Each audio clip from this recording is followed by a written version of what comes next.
Сәлеметсіздер ме балалар, каналыма қош келдіңіздер. Сабағымызды бастамас бұрын каналыма тіркеліп, лайк басуды ұмытпаңыздар. Бүгінгі біздің өтетін тақырыбымыз жануарлардың жүйке жүйесінің типтері.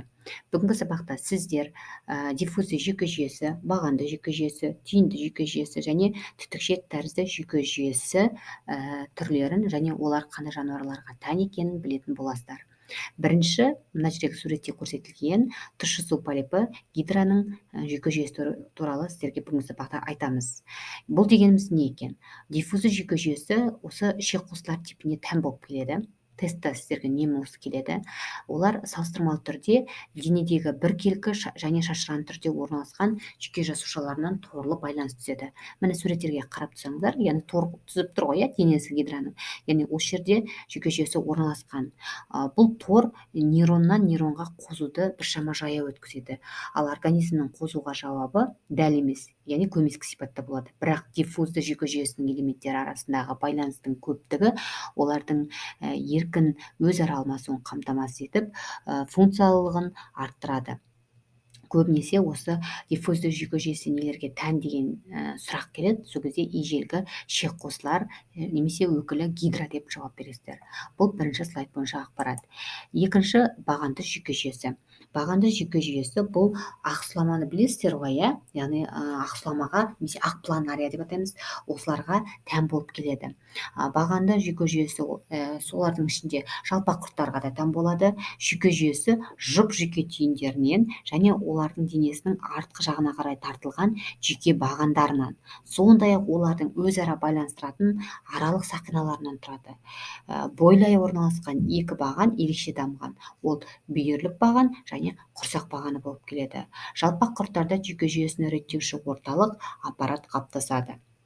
Мына жерде міне суретте көріп тұрсыздар, осынау ұзын болып орналасқандардың барлығы жүйке түйіндері. Суретке қарасаңыздар, бойлай орналасқан жүйке бағаны және көлденең орналасқан жүйкені бағаны болып келеді.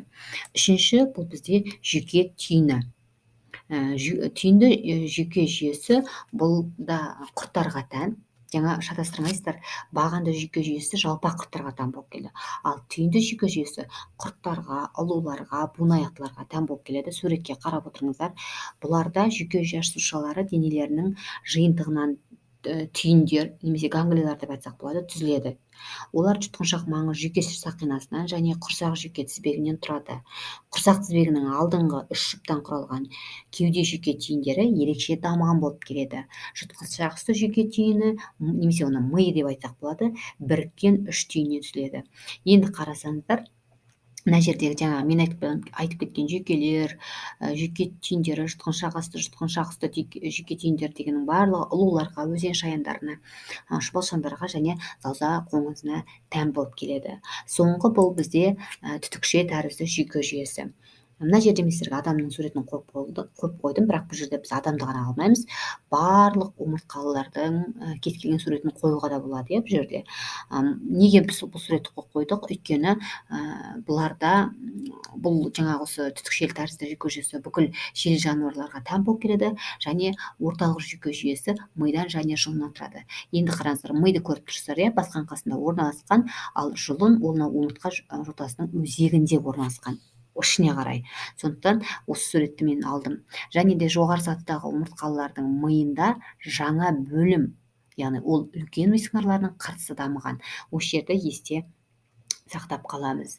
Енді келесі сабақта біз сіздермен ми туралы, жұлын туралы өтетін боламыз. Менімен бірге болыңыздар. Керекті ақпараттарды дәптерге жазып, сұрақтарыңыз болса комментарийға қоя кетіңіздер. Тыңдағандарыңызға рахмет. Келесі кездескенше.